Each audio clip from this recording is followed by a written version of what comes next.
The fog came first. That's what I remember. Not the sound of engines, not the screams. The fog. It rolled through the Belgian forest that December night, like something alive, something that wanted to swallow us whole. We were tired. God, we were tired. 2 weeks of fighting in the Ardennes had carved hollows beneath our eyes and turned our hands to trembling things that could barely hold a rifle. We thought we were moving to safety, a rest position, hot food maybe, sleep that lasted more than an hour. The intelligence officer had told us the Germans were spent, falling back, finished. We believed him because we wanted to, because belief was easier than doubt when your feet were frozen and your stomach was empty and you hadn't slept in 48 hours. I was with Company K that night, 333rd Infantry Regiment. We'd been infantry for so long we'd forgotten what it felt like to be anything else. Just boots and rifles and the weight of everything we carried. The column stretched single file down that forest road, maybe 200 of us, shadows moving through shadows. We couldn't see more than a few yards. The trees pressed in on both sides, their branches like fingers reaching. Sergeant Phelps was ahead of me. I can still see the back of his helmet bobbing in the fog. Good man, Phelps, the kind who checked on the new replacements, made sure they had dry socks,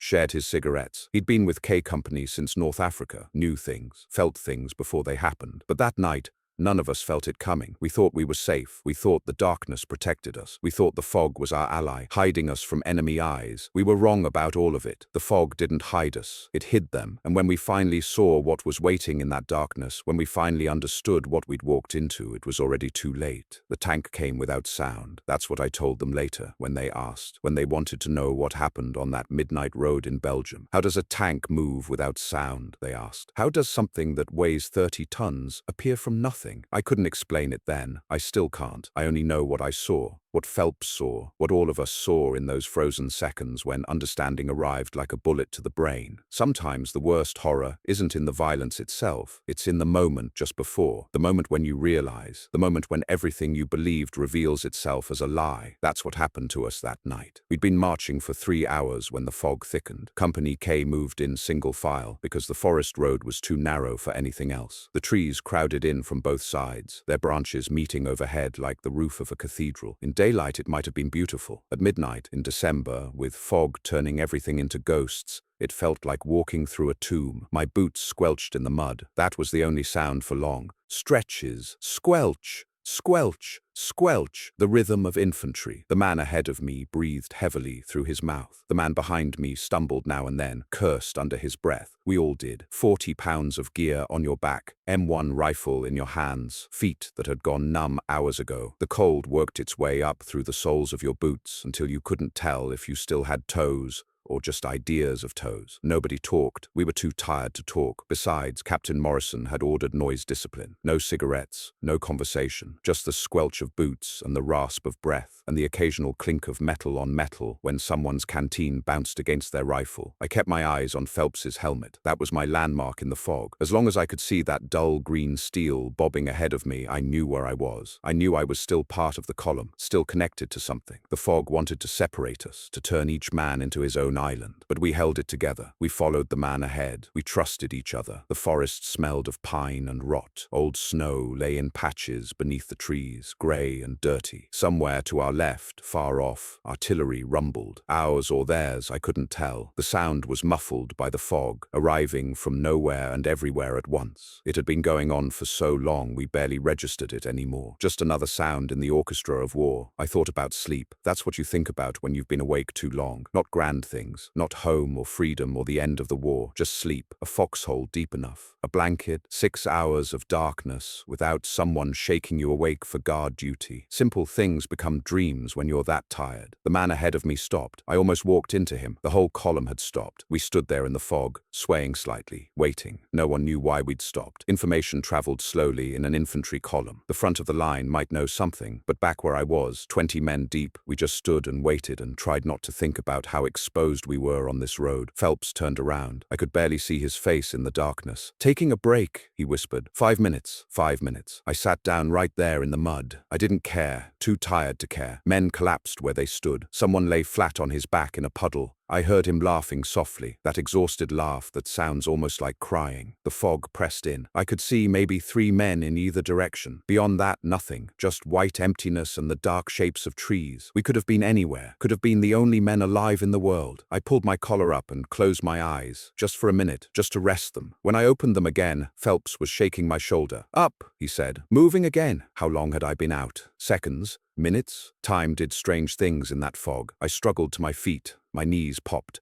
Everything ached. The column was already moving, and I stumbled after Phelps, trying to find the rhythm again, trying to disappear into the mindless putting of one foot in front of the other. We walked and walked and walked. The road curved gently to the left, trees on both sides, fog everywhere. I started to feel like we were walking in circles, covering the same ground over and over. But we weren't. We were going somewhere. Captain Morrison knew. The lieutenants knew. We just had to trust and follow. Trust, that word again. I heard it before I saw it. A sound that didn't belong to boots or breath or equipment. A mechanical sound, low, distant, but present, like a hum felt through the ground more than heard through the air. The column stopped again. This time nobody sat down. We stood very still, listening, trying to identify the sound, trying to place it in the catalogue of war sounds we'd all learned. Artillery? No. Aircraft? No. Something else. Something closer. "Tank!" someone whispered behind me. The word passed down the line like electricity. Tank, tank, tank. But whose tank? That was the question. American or German? Friend or enemy? In the fog, in the darkness, on this narrow forest road where we could barely see our own hands. How could we tell? We waited, listening. The sound grew louder. Not much. Just enough to be certain it was real, not imagined. Something with an engine. Something heavy. Something moving on this road with us. Phelps looked back at me. Even in the darkness I could see the question in his eyes. I had no answer. None of us did. Then ahead, through the fog, a shape began to materialize. Dark, massive, angular. The column parted instinctively. Men pressing themselves against the trees on either side of the road, making room, making way. The tank emerged from the fog like a ship from mist. It was huge. Its hull nearly filled the narrow road, branches scraping against its sides with a sound like fingernails on steel. The turret turned slowly, scanning, but it didn't fire, didn't stop, just rolled forward at walking speed, treads clanking softly, engine rumbling. Relief washed through the column. American tank, had to be, on this road, behind our lines, moving toward our rear area, had to be one of ours. Men relaxed, some even smiled. The presence of armor, even just one tank, felt like safety, like having a big brother walking with you through a dark forest. The tank continued forward. We pressed against the trees to let it pass. Its exhaust smelled of diesel and hot metal. The ground trembled slightly with each revolution of its treads. Then it stopped. Right beside Phelps, right beside me, just stopped in the middle of the road, engine idling, exhaust drifting back through the fog. We waited. Maybe the crew had seen something. Maybe they were checking their position. Maybe they were lost too. Everyone lost together in this Belgian forest at midnight. Phelps stepped away from the tree line. He walked to the side of the tank. I watched him go. I watched him reach out and touch the cold steel with his hand. And that's when everything changed. Phelps ran his hand along the tank's hull, the way you might pet a horse, reassuring himself it was real, solid. There, I could barely see him through the fog, just his silhouette against the darker silhouette of the tank. The rest of Company K stood frozen along the tree line, watching, waiting for the tank to move on, waiting to continue our march to wherever we were going. But the tank didn't move. It sat there with its engine idling, a low mechanical heartbeat that vibrated through the ground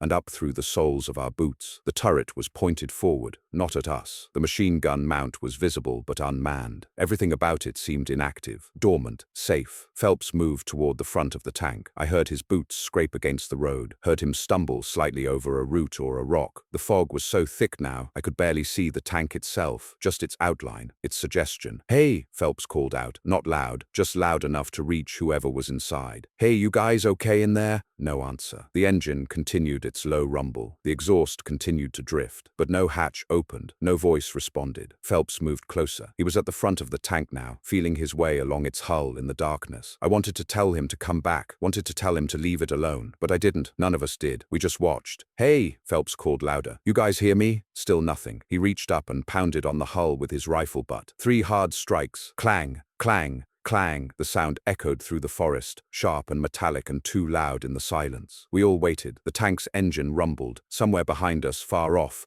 artillery crumpled. A night bird called from the trees, a sound so ordinary it felt obscene. Phelps pounded again, harder this time. 6 strikes. "Open up! What's wrong with you?" I took a step toward him. Something felt wrong. Couldn't say what. Just a feeling creeping up my spine like cold water. something in the way the tank sat there, something in its silence. Phelps was yelling now, his voice sharp with frustration. "God damn it, open the hatch! We're friendly!" And then it happened. The hatch opened, slowly, a creak of metal hinges. A rectangle of deeper darkness appeared on the turret's roof, and then a head and shoulders emerged. A man pulling himself up from below. Taking his time, unhurried, Phelps stepped back 1 pace, 2 paces. He raised his rifle slightly, not quite aiming, but no longer hanging loose at his side either. The figure stood in the turret hatch, just stood there, looking down at Phelps, looking down at all of us. I couldn't see his face, just his silhouette against the fog. The silence stretched. 5 seconds, 10, 15.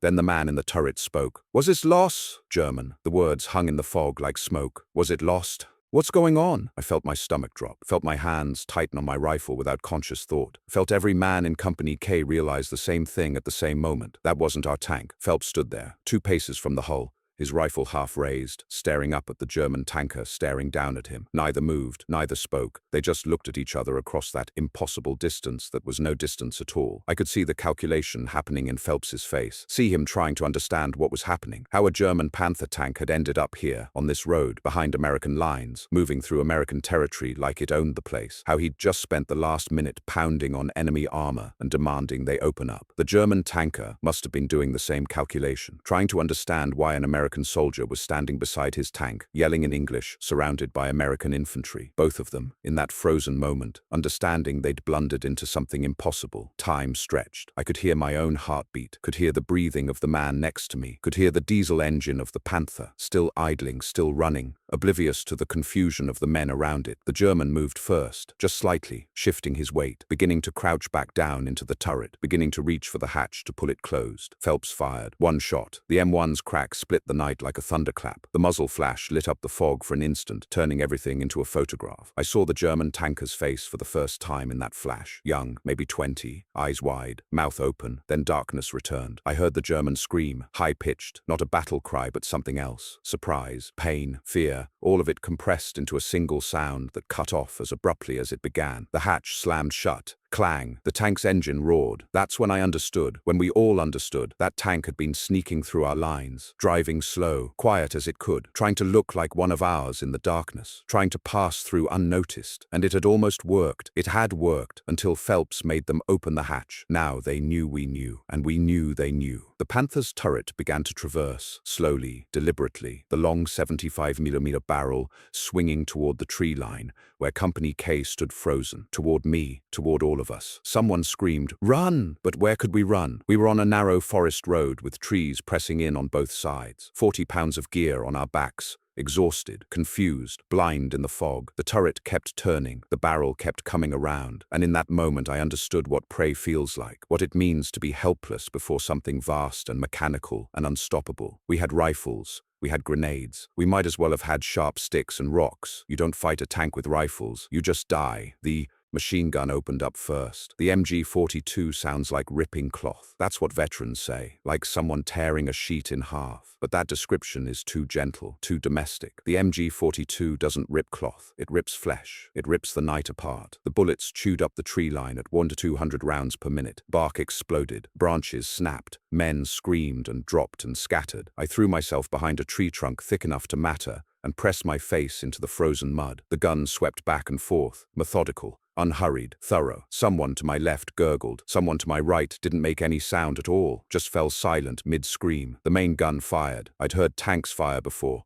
heard them in training, heard them in battle, but this was different. This was point blank. The muzzle blast felt like being punched in the chest by God. The sound didn't just enter my ears, it entered my bones, my teeth, my skull. The high explosive shell hit a tree 40 yards up the road and detonated. The tree disintegrated, not fell, disintegrated. Splinters the size of daggers flew in every direction. The shockwave rolled through the fog like a wall. More screaming, more running, more of that animal panic that overrides training and pride and everything else. Company K broke. We just broke. Men ran into the forest, crashing through underbrush, tripping over roots. Some ran forward, some ran back. Direction didn't matter, just away, away from the machine that was killing us. I ran too. Don't let anyone tell you differently. I ran like a rabbit, threw myself deeper into the trees, away from the road, away from the tank. My rifle caught on branches. My helmet got knocked sideways. I couldn't see anything except fog and darkness, and the strobing muzzle flash of the machine gun behind me. I tripped. I fell hard. My rifle flew from my hands,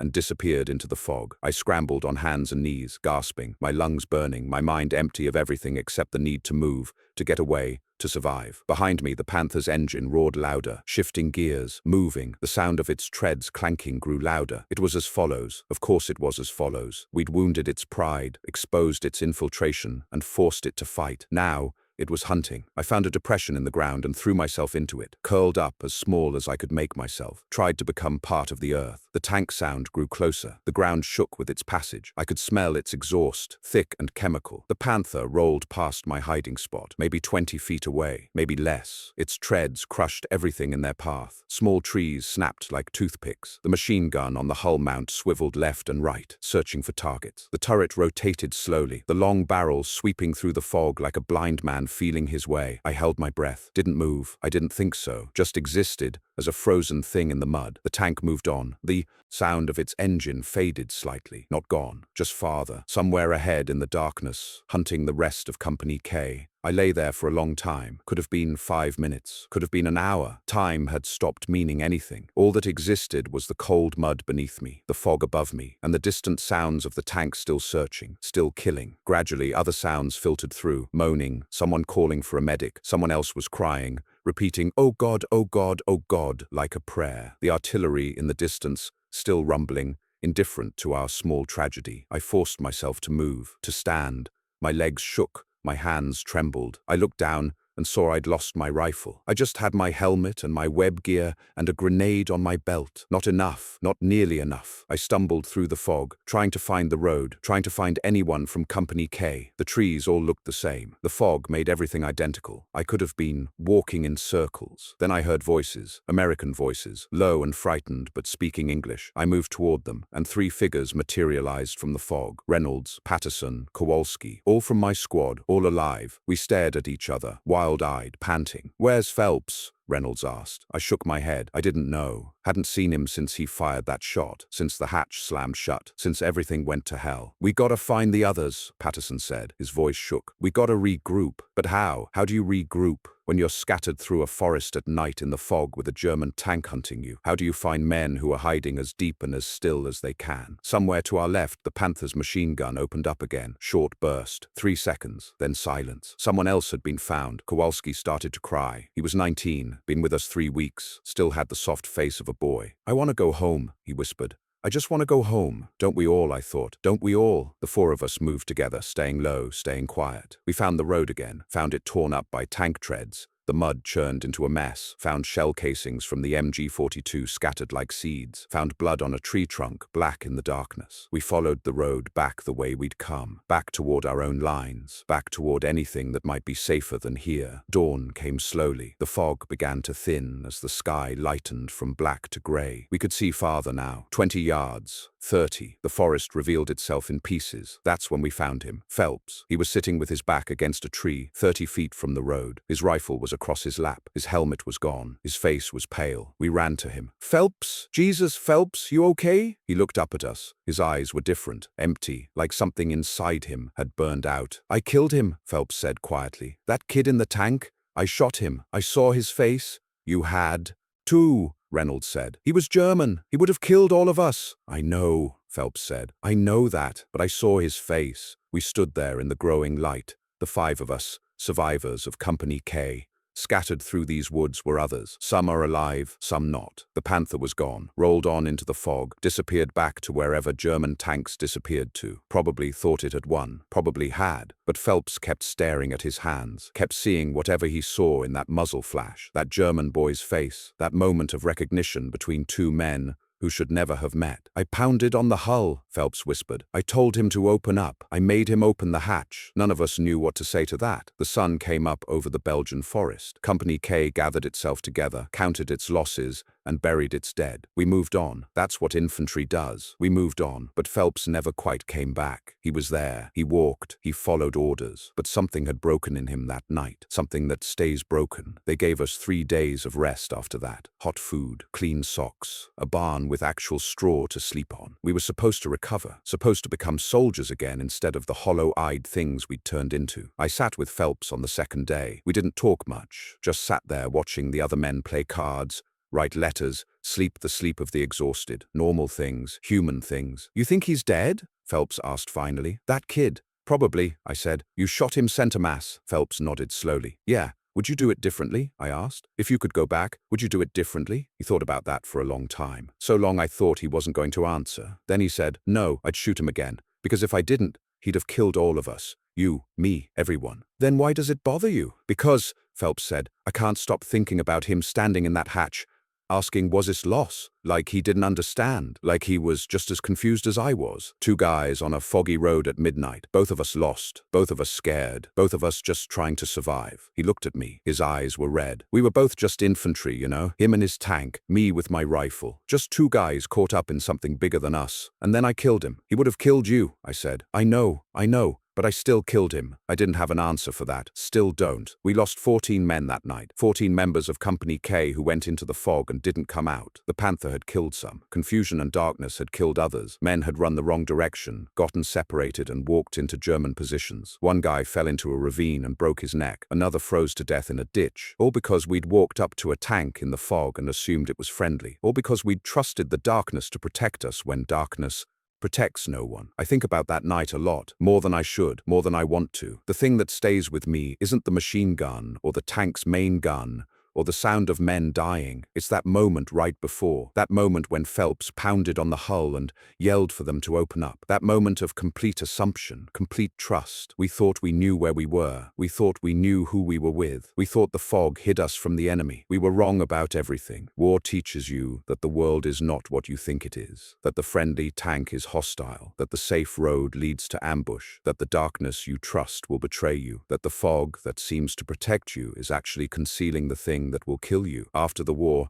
people asked me what it was like, combat, battle, the real thing. They wanted stories of heroism and courage and men doing impossible things. I told them about the night the tank came without sound, about Phelps and the German boy, and the moment of recognition in the fog, about how we ran like animals, about how we hid in the mud, about how we learned that everything we believed could be wrong. Most people didn't like that story. It wasn't heroic, it wasn't brave, it was just real. But real is what war is, not the propaganda, not the movies, not the stories we tell ourselves to make it bearable. Real is standing in the fog at midnight, exhausted and confused, and discovering that the protection you thought you had was an illusion. Real is the moment when you realize Phelps made it through the war, got home in one piece, married his sweetheart, had kids, and worked in a factory. Died in 1967. Heart attack. I'm 52 years old. I went to his funeral. His wife asked me to speak, to tell the people there who he was, what he'd done, what kind of man he'd been. I told them about the night in Belgium, about the Panther in the fog, about how Phelps had saved our lives by shooting when shooting was the only option left, about how he'd carried that moment with him for the rest of his life. His wife thanked me. She said she'd never understood why he woke up some nights, gasping, saying, was this loss? Was this loss? Over and over. Now she understood. I didn't tell her the rest. Didn't tell her that I wake up the same way sometimes. That I still see that turret turning. That I still hear the machine gun tearing through the trees. That I still smell diesel and cordite and blood. Some things you carry alone. The thing about war is that it doesn't end when the shooting stops. It follows you home. It lives in the fog. It lives in the darkness. It lives in every moment when you think you're safe and then discover you're not. I learned that on a forest road in Belgium in December 1944. I learned it from a tank that came without sound and a German boy who asked what was going on and a sergeant who did what he had to do. I learned it, and I remembered it, and I'll remember it until I can't remember anything anymore. That's what darkness teaches, that safety is an illusion, that fog hides monsters, that the thing you trust will betray you, and that sometimes in war there are no good choices, only the choice to live or die, and living means doing terrible things that haunt you forever. I made my choice. Phelps made his. That German boy made his. We all paid for it. I was there. I remember it. The sound, the silence, the smell, the way the fog pressed in and made everything unreal, the way the tank emerged from nothing, the way everything we believed revealed itself as lies. War doesn't end. It only fades until someone else finds it again, until another group of exhausted men walks down another dark road and discovers that what they thought was safety was actually death waiting, until another sergeant has to make an impossible choice and live with it forever. Until then, I'll keep telling you what I saw, what I learned, what the darkness taught me on that midnight road in Belgium when Company K walked up to a German Panther and thought it was friendly. I'll keep telling you because someone has to, because if we forget, we'll make the same mistakes, walk into the same darkness, trust the same lies. When the dark returns, when the war returns, after dark.